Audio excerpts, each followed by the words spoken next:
This is the human side of healthcare, where we explore all aspects of today's ever-changing healthcare environment. Brought to you by the Dallas-Fort Worth Hospital Council and featuring CEO Stephen Love with co-host Thomas Miller. Now, let's make healthcare human again. And welcome to the human side of healthcare. We're so glad you're with us today.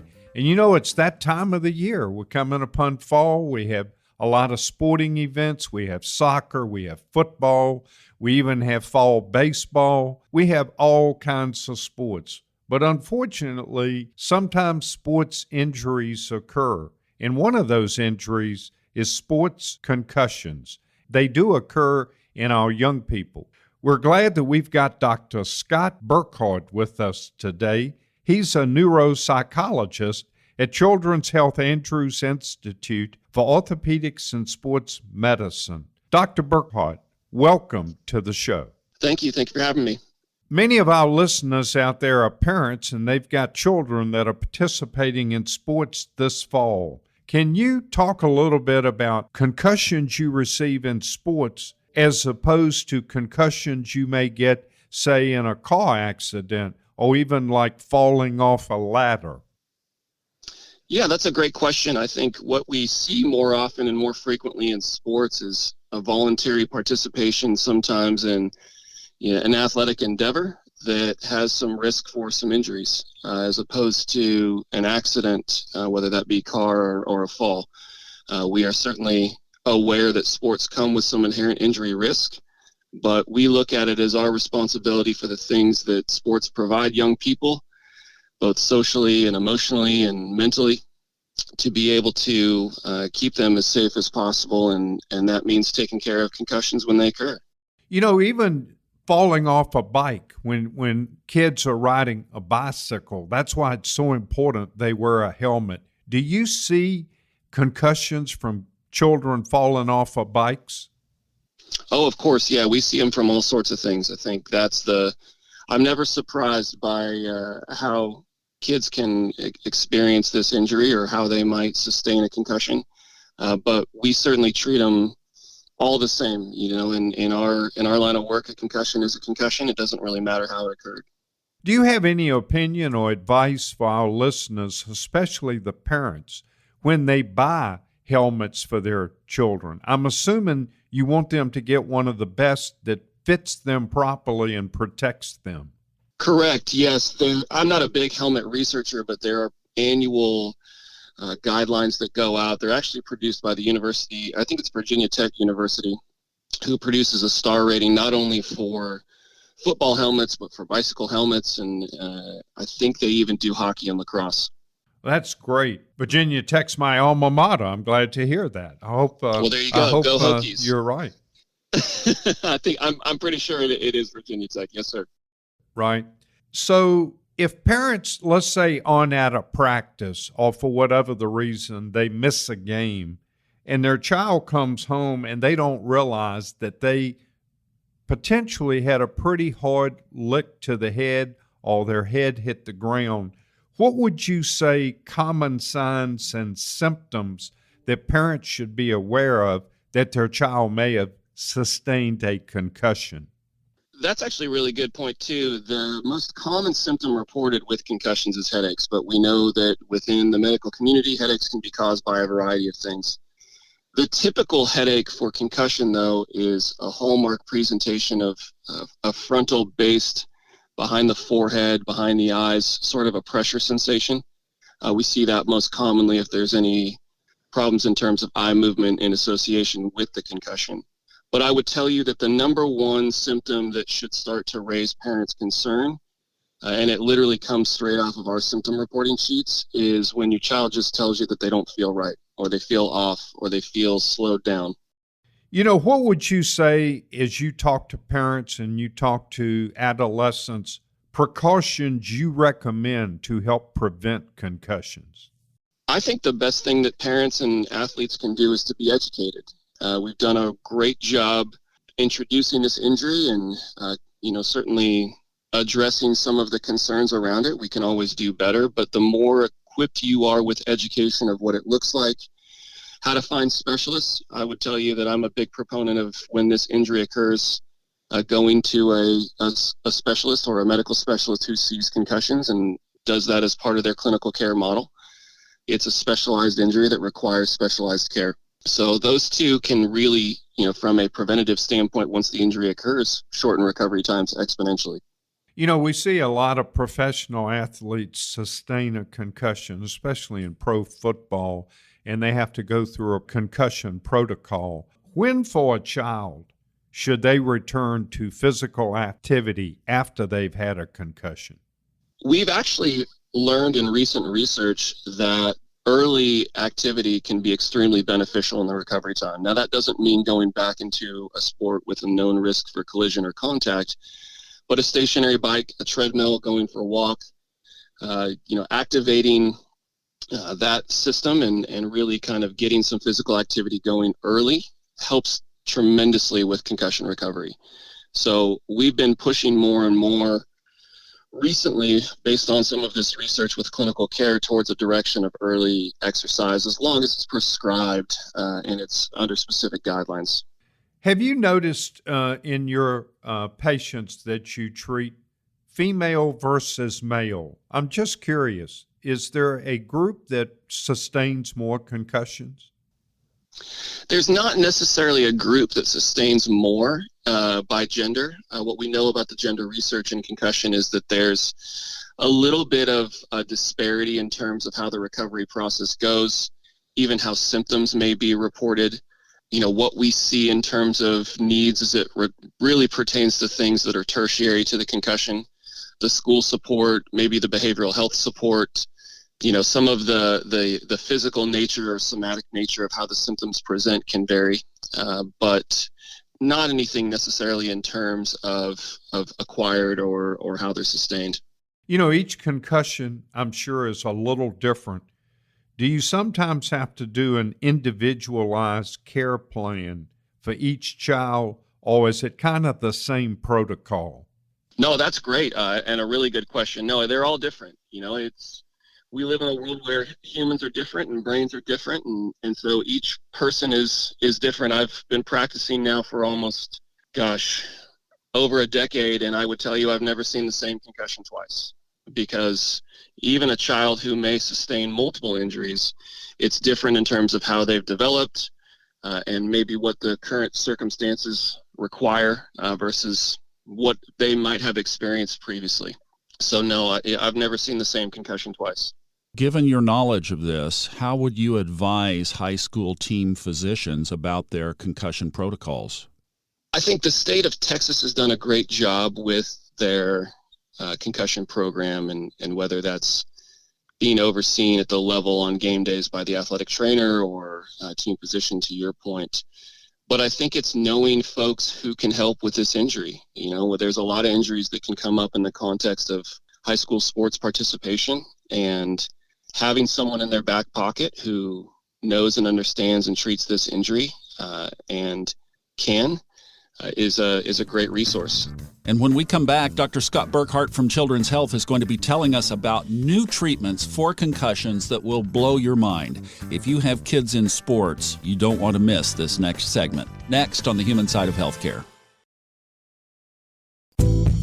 This is the Human Side of Healthcare, where we feature healthcare's hottest topics and what our North Texas area hospitals are doing to make healthcare human again. Welcome back. We're continuing our conversation with Dr. Scott Burkhart with the Children's Health Andrews Institute, talking about concussions and our kids playing sports. And after a child has had multiple concussions, Dr. Burkhart, is it advisable for them not to play that sport anymore?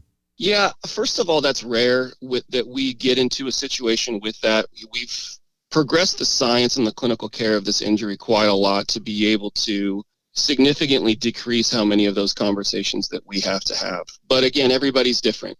And, for some people, one concussion is too many. And it becomes more a matter of having a conversation with them and explaining the factors that are at play. It's rarely just an isolated conversation with the individual. It often is a conversation that includes their athletic trainer, parents, coaches. It's really a community when an athlete has to stop playing a sport. And then I think what my main emphasis or my main focus is in follow-up to that is assuring that we have a good support system around that athlete. And so what are going to be the behavioral health or mental health challenges that come from no longer being able to play a sport, whether your career runs out or from injury? Those are always really tough challenges. So I'm curious, with a concussion, what exactly are you treating? That's a great question, Thomas. Yeah, we have found more recently with the nature of the injury, but also what we've learned through kind of more clinical discovery than anything, that a tremendous amount of this injury occurs within the ocular motor, or how the eyes move. So that system and how it communicates with the brainstem, we can see specific symptoms to that area. There's musculature, so there's a pair of agonist and antagonist pairs, or working together or against each other kind of pairs inside the eye that actually control our eye movement. And the brain cells or neural pathways that communicate to those muscles can be affected and slowed with a concussion. We also have learned a lot about what's called the vestibular system. So we may commonly think about that from an adult perspective as vertigo, but the vestibular system controls how our brain processes space and movement. And so those two systems in conjunction are often the most vulnerable, but where we tend to tailor the majority of the rehab. Interesting. So walking it back from there to the point of the accident, I guess there's a, bruise to a part of the brain that then triggers that functionality? Yeah, I would almost think of it less as a bruise and more of how the brain moves inside the skull, right? So the brain doesn't butt up just directly against the skull. We have layers of fluid and cerebral spinal fluid that protect that. But during the acceleration and deceleration that a head goes through, that rapid acceleration, deceleration is what causes the change on the really neuronal level. So does the brain then heal itself over time? Absolutely. The brain is arguably one of the most resilient organs. It's really, I'm a brain guy, but to me, the most impressive organ in the human body. It's the only organ in the human body that will shut off power basically to itself so that other organs can continue to function. It's really powerful. And so the second the injury occurs, the brain is actually protecting itself.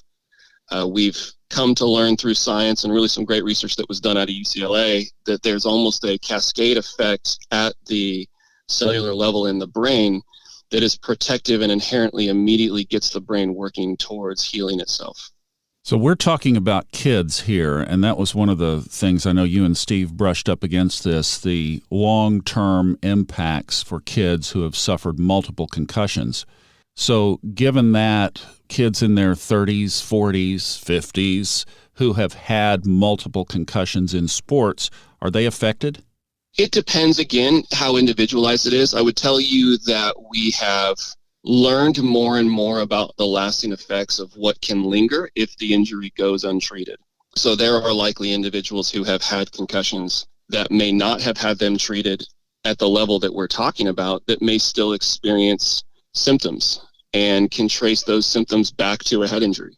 It's amazing how we as human beings can adapt to what we consider to be a new normal. And so if we hit our head and we maybe don't feel quite right and eventually it just doesn't ever kind of get back, we quickly accept, whether it's our bodies or our minds, sometimes things that linger that, we don't address for whatever reason. But I would tell you, yes, that if there's still effects in terms of any of the things that I'm talking about today, then, there's still a potential for rehab and recovery.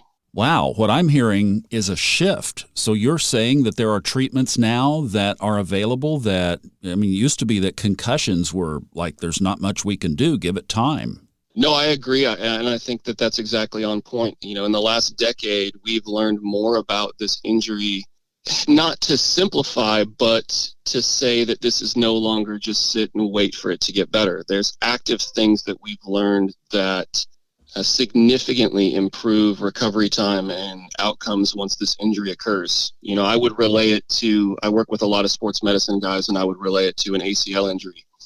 An ACL injury used to be career ending until Adrian Peterson came back in 6 months. It's a kind of local Oklahoma tie for folks in this area. And so to see that and to see how much the science progressed the injury, that's a lot like what's happened with concussion. we've gone from this thing being kind of the big, scary front page plastered all over, you get one and it's catastrophic, to now understanding this more at a level that's very treatable. It's very manageable. It's a big part of what we do is to disarm what goes on around it, but recognize the cluster of symptoms that can be related to the injury. And I would tell you, we have a direct rehabilitative treatment option for every symptom or dysfunction that comes up with this injury at this point. There's really not anything that we can't proactively start working on improving in order to shorten the recovery time, as well as to ultimately return the brain back to functioning the way that it should. Just give me an example. Yeah, sure. So the two that I talked to you about earlier, the ocular motor and the vestibular, we actively use physical therapy for both of those. And so if we recognize that there's a dysfunction early, we have great physical therapists at Children's Health Andrews Institute that we kick to them, and they immediately start working on the recovery process with exercises, identifying the areas of dysfunction, what the athlete can tolerate, what they can't, and being proactive. So therapy, are there any medicines? Not any that we use a lot at the pediatric level. There are centers around the country that have explored different medications. All of them would be off-label in terms of their utility. At the college level or even the professional level, medications may be used, but we find that an active and a proactive rehab-based approach is typically what works best. How long has this been around? I trained at the University of Pittsburgh Medical Center probably 2011 to 2013 is when I completed my fellowship, but I would say that there are more and more neuropsychologists, neurologists who focus in this area that are really great if they specialize in concussion at being adaptive and understanding what this injury needs and taking this proactive approach. So it's becoming much more common and mainstream the more that we get the information out there. There's several of us even in the DFW area that all treat very similarly. Is Children's Health on a cutting-edge forefront in this field? Oh, absolutely. I would say yes. We have an active clinical fellowship program where we train individuals on how to do this. We're actively participating in research. We do a lot of clinically relevant research that has direct outcomes into recovery and clinical care, and how can we be better. And our goal ultimately with our research agenda is how do we get better at identifying the things that ultimately positively impact recovery, and how quickly can we do that. This is almost to me like the analogy of the airplane. Once the Wright brothers took off, so did air flight, right? Is this something that you are going to pioneer, a whole new level of treatment across the board with concussions? I appreciate you thinking that that I could, but no, I would say I'm not comparable to the Wright brothers when it comes to concussion. But I think that there's a group of really proactive clinicians, right, who are, they're scientist practitioners, and they're at places around the country, and they're pushing things forward to be better at this injury. And we're actively, to your point, trying to figure out how to best care for this injury. And I don't think that we're there yet, but so that concussion becomes less catastrophic head injury and more sprained ankle, right? But none of us really worry about sprained ankles in sports. We know that there's a prescribed treatment program and Elevate, and that's kind of the goal. At least that's my goal with concussions. And then I know it's comparing brains to ankles, but how do we get to that level where this becomes an injury that we have a prescribed known best practices treatment model that works? And so to your point, I guess, I would say I'm working on clinical research that's relevant to establishing that best practices model. This has been Dr. Scott Burkhart. He's a neuropsychologist at Children's Health Andrews Institute for Orthopaedics and Sports Medicine with some cutting-edge new treatments for kids playing sports who get a concussion. If you missed this interview, check it out on our podcast, The Human Side of Healthcare. Now, when we come back, we're going to talk about shucking a few pounds, losing a few pounds, with Dr. Ruby Shah from Presbyterian Plano coming up next on The Human Side of Healthcare. Welcome back to the human side of healthcare, where we explore how to take better care of your health so you can live a happier, healthier life. With DFW Hospital Council CEO Stephen Love, along with Thomas Miller. And welcome to the human side of healthcare. We're delighted you're with us today. We want to talk a little bit today about obesity, some of the signs, symptoms, and treatment. And we're delighted that we've got Dr. Ruby Shah with us. Ruby is an internist and obesity specialist at Texas Health Presbyterian Hospital located in Plano. Dr. Shah, welcome to the show. Thanks for having me. You know, for our listeners out there, can you tell them what the clinical definition of obesity is and some of the common signs and symptoms? Sure. So obesity is really a chronic multifactorial disease, and there's actually different ways of defining it. But the most common way most doctors diagnose it is using BMI or body mass index. So a body mass index of 30 or higher is when we diagnose obesity. And then from there, based on your BMI, there's different classes of obesity. And so class 1 is when your BMI is 30 to 34, class 2 is 35 to 39, and class 3 is when it's 40 or higher. But there's other ways of defining obesity, such as, body fat percentage or waist circumference. But the most commonly used tool to diagnose it is really BMI. So is obesity more prevalent in males or females? It's equally prevalent across genders. The prevalence is people who are overweight and have obesity is about 70% across the general population. Let me ask you this. Is it considered in some cases hereditary? Definitely there is genetics does play a role, and it can in some cases be hereditary. So for example, we know that if you have one parent with obesity, there's about a 50% chance that your child will have obesity. And if two parents have obesity, the chance of the child having obesity is about 80%. So there is certainly a hereditary component, but as I mentioned, it's really a multifactorial disease, so there's many other factors that play a role as well. In Texas, we hear often that the child and adolescent obesity rate is rather high. At what time does obesity, in your opinion, become a true medical concern? Yeah, that's a great question, because it wasn't really until about a decade ago that obesity was even recognized as a medical disease by the American Medical Association.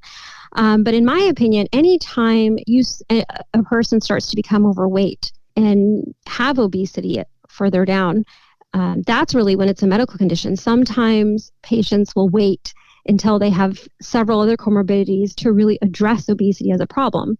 But once by BMI standards you have obesity, that is really when it's a medical concern. So if we look at preventive measures, and we all know about proper diet and exercise, are there other things we can do to reduce obesity? Yeah, absolutely. A lot of times, as you mentioned, we think obesity is really just about diet and exercise when it's really not. There's really so much more than that. And in fact, exercise role in obesity is really kind of less important than some of the other things that play a role in obesity. So some of the main drivers in terms of preventative measures that lead to obesity, diet is certainly up there. That's probably one of the main things that lead to obesity when it comes to preventative measures that you could do to address preventing obesity. Diet plays a huge role, but unfortunately, there's a lot of misinformation out there in social media, and unfortunately in many other outlets, there's a lot of misinformation in regards to diet, but that certainly plays a role. I would say more than exercise, behavior plays a huge role. And so with all of our patients, we make sure we address what are the behaviors? What is your kind of mindset around obesity? What is your understanding of obesity before we address exercise? Outside of that, sleep also plays a really big role. A lot of times there's sleep issues that once treated can greatly help the management and treatment of obesity. And then of course, exercise also plays a role. You know, many people have picked up pandemic pounds. What are your suggestions to deal with pandemic pounds? Yeah, absolutely. This has been a problem we see this in our patients, definitely in Texas, around the country. I think there was a study published in JAMA of about 300 people, which showed that adults who were under shelter-in-place order gained about half a pound every 10 days, which translates to 2 pounds a month or 20 pounds a year, which is really astronomical, especially if you've already been struggling with obesity. Having those extra pounds certainly doesn't help. I think one of the first things I would recommend to people is actually to see an obesity specialist. I think a lot of times people don't realize, again, that obesity is a chronic disease. Just like having high blood pressure or diabetes, you wouldn't necessarily, just discount that as a problem. You would go see your doctor and talk about it. Obesity, being an obesity specialist, is actually a relatively new field. It's one of the fastest growing medical specialties. But that's really where you're going to get a multifactorial treatment plan to kind of address the condition as a chronic disease. So that would be really the long-term treatment for it. Short-term, to start something at home, I always recommend to my patients, the first thing I always recommend is, from a diet perspective, since that plays a huge role in obesity, especially if you're at home, working from home, is to remove convenience foods that, processed, easily convenient foods are really high in calories, really high in preservatives and sugar. And so the more you can make healthy eating easier at home and more convenient, the more likely you are to do it. So, hide that junk food, throw it away, don't bring it home in the first place if possible. Really try to remove the convenience items in your food, or at least hide them. So why is obesity such a challenge when people get infected with COVID-19? Absolutely. I think that's a great question. So again, there was another meta-analysis published. One of the first meta-analysis of its kind was published in Obesity Reviews in 2020, echoing exactly what you said, that people with COVID-19 are more than 100 times more likely than people of healthy weight to land in the hospital, and 74% more likely to be admitted to an ICU, and 48% more likely to die. So it is really a serious problem. Why people with obesity struggle more with COVID than someone who's healthy weight has to do with a lot of factors. One of the main factors is that people with obesity actually have a weakened immune system. A lot of people don't realize this, but adipose tissue is active.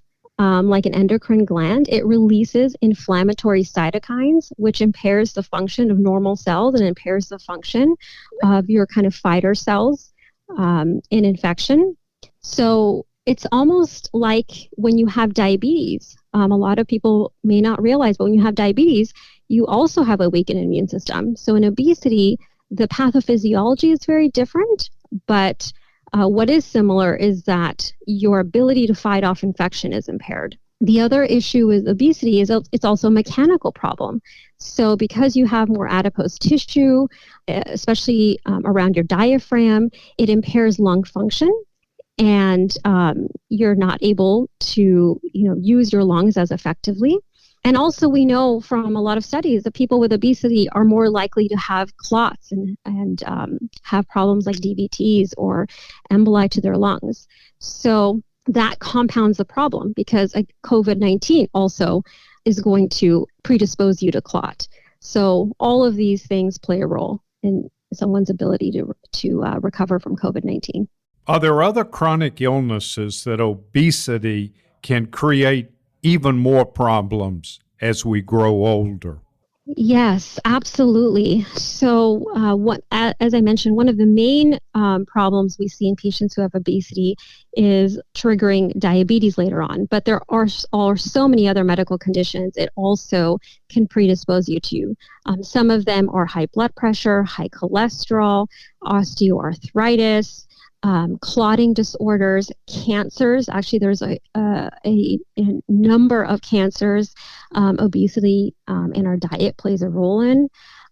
So those are really just some of the things, but most conditions and medical diseases out there, obesity is going to in some way worsen the problem or make you a higher likelihood of having complications from that problem. What are some of the current forms of treatment to help the patients that are obese? Yeah, I think this is so important to know. And actually, where you go for treatment is going to depend on the type of treatment you get. So what I do, obesity medicine, we focus on non-surgical weight loss care. So I'm going to touch on that in just a second. But if you go to, a surgical center, their main form of treatment is going to be surgery, which we can also talk about. But in terms of non-surgical forms of treatment, so we focus on kind of the 5 big drivers of obesity. So we focus on diet, how to improve your understanding of nutrition, how to make it easy to apply to your life, behavior change, which has to do also about, regards to our mindset around obesity. So we address that. We address patient sleep issues, exercise, but also there's a number of FDA-approved obesity medications that are now approved, so that should also be part of the treatment plan, at least a discussion of that. In fact, the newest obesity drug that was just approved a few months ago is called Wegovy, is having excellent results in our patients. Patients are losing, 20% of their body weight in that study with the help of that medication, which is absolutely astounding. And then there's also surgical forms of treatment. So the most common there is sleeve gastrectomies. There's also gastric bypass. So typically, I would recommend that someone start out with non-surgical forms of weight loss. And if you need extra help, then of course, go see a surgeon. This is Dr. Ruby Shah, CEO and founder of Vitality Weight Loss and Wellness Institute in Plano. Back with more highly motivating weight loss tips and techniques with Dr. Shah next on the human side of healthcare. Covering the healthcare topics that matter most to North Texas. This is the human side of healthcare with DFW Hospital Council CEO Stephen Love, along with Thomas Miller. Welcome back. You interested in losing a few pounds? Well, we're talking about it with Dr. Ruby Shah. She is an internist and obesity specialist at Texas Health Presbyterian Hospital in Plano. And we're kicking off this segment with a look to the future. Dr. Shah, what's on the horizon? Yeah, so what excites me on the horizon is more medications to help patients who are struggling with obesity, and also, more people getting certification in obesity medicine to really help our patients, because the more access we have to help our patients around the country and all around the world, hopefully the more likely they are to, use that treatment. So I'm excited about this rapidly growing specialty.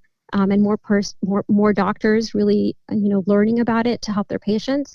In terms of medications that excite me, absolutely. So Wegovy was just approved, one of the medications used for diabetes.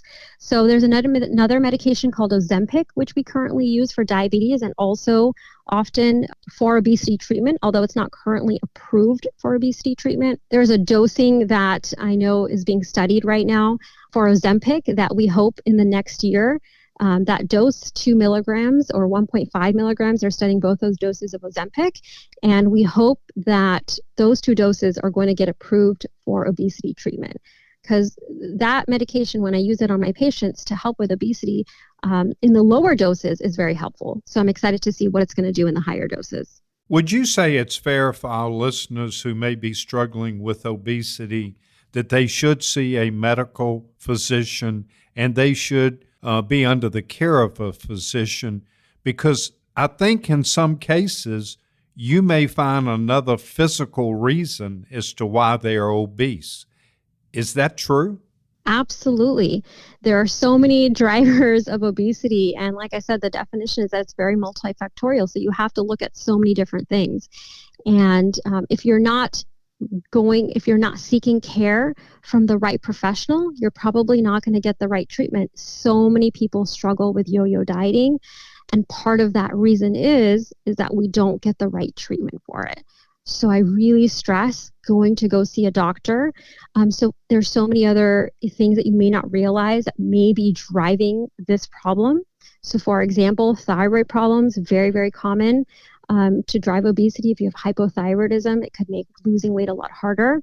If you have, for example, undiagnosed sleep apnea, that can also make weight loss a lot harder. So looking at all of these things is going to be really important for your treatment. Dr. Shah, I'd like to ask you, you mentioned losing 20% on this new medication. How difficult is it for somebody to naturally, on their own, unassisted, lose 20% if they are even, say, up around that BMI 30, and that's what they would have to lose in order to be normal? How hard is that? That is an excellent question. Wow. Love it. And the reason why I love that question is because I don't think people realize how hard it is to keep, not just lose weight, but keep it off. I think a lot of times when we enter a weight loss program, we always think about what is that goal? How many pounds do you want to lose? But we forget that the hardest part of weight loss is not just losing the weight, it's really keeping it off. That's really where the struggle is, the yo-yo dieting part of it. You can go on any diet and lose 5-10 pounds. There's so many extreme diets. There's so many marketers out there that really try to confuse people, and make them think it's so easy. Yeah, losing weight for some people on some diets is actually not that hard, but it's keeping it off, which is really, really difficult.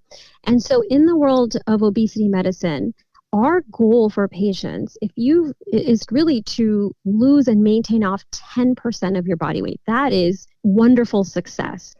If you can come to obesity specialists and maintain off 10% of your body weight, so if you're 300 pounds, that means you've lost and maintained off 30 pounds, for at least a year, you are very successful by all definitions. All doctors will applaud you for that. So 20% is really astounding. That's why we as obesity specialists are so excited about this medication, because it's not just helping people lose weight. If you stay on the medication, it will help you maintain that weight off as well. And like I said, that's double the success that we typically get with patients. Okay, we don't like to throw numbers around on the radio too much, but let's do a little math here. We're going to do a little Sunday math. Very simple. Is it true that if you net gain, in other words, consume around 3,500 more calories than you expend, that equals a pound? Do you agree with that? That is a very common belief, but it doesn't actually turn out to be true, because not all calories are the same. So if you're really eating 3,500 calories, well, if you're having 30, it depends. Well, where did they come from? So 3,500 calories, of potato chips, or 3,500 calories of almonds. It'd be hard to eat that many almonds, but it's possible, I suppose. It is going to metabolically affect you in very different ways. How you metabolize that food is very different. Once food is metabolized, how you expend that is also going to be different. Some of it is going to be through the thermic effect of food. Some of the energy is going to be metabolized just based on the composition of the food. Keep things short. That turns out to actually not be true. So there's a whole industry almost out there of these apps on your phone that you enter everything that you eat and your exercise, and it tells you the net difference. So what is then the value of those tracking apps? Again, another great question. So tracking apps are good and bad. So I'm glad that the tracking apps are tracking something, because it turns out when you're starting to treat obesity, one of the important factors is to track something. Just tracking it, whether it's necessarily accurate or not, is going to make you more mindful of it, more aware of it. So it's, in some ways more likely to change behavior.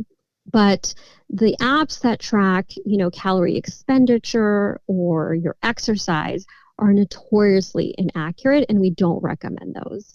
In terms of tracking, what we do recommend is tracking your food intake. And so if you are going to, look at how many calories you're eating in whatever lunch that you're having, those tend to be a little bit more reliable and will be more helpful. One other thing I wanted to ask you is the BMI scale. Being a guy, now, if I were to achieve my healthy BMI weight, I would weigh about 10 or 15 pounds less than I did in high school. Yeah. Is it a little skewed against the guys? That's a great question. It's not necessarily skewed against the guys, but I think at the end of the day, what's important is to not aim for perfection and to aim for long-term progress. So, even if you get the most restrictive gastric bypass surgery, most people are not going to have a normal BMI, and that's okay. What we want to try to do is really just aim for the best that we can. So that's why we talk a lot about, in the field of obesity medicine, maintaining off 10, 20% of your body weight from wherever you're starting. And most times that's not going to be completely normal. But again, maintaining weight off is more important than losing it. But in some ways, men have more muscle mass. So it can certainly feel that way because BMI is not going to distinguish between your muscle mass and adipose tissue. It's just a standard screening tool. So that's why going to a doctor, have them really examine you so that they can take into account, okay, yes, a part of this is going to be your muscle mass, really helps. What a perfect transition to what I wanted to ask you next. You're in Plano. How can people get in touch with you? Yeah, so my practice is called Vitality Weight Loss and Wellness Institute. We specialize in offering multidisciplinary care to our patients. So every patient that comes to see us isn't just seeing me.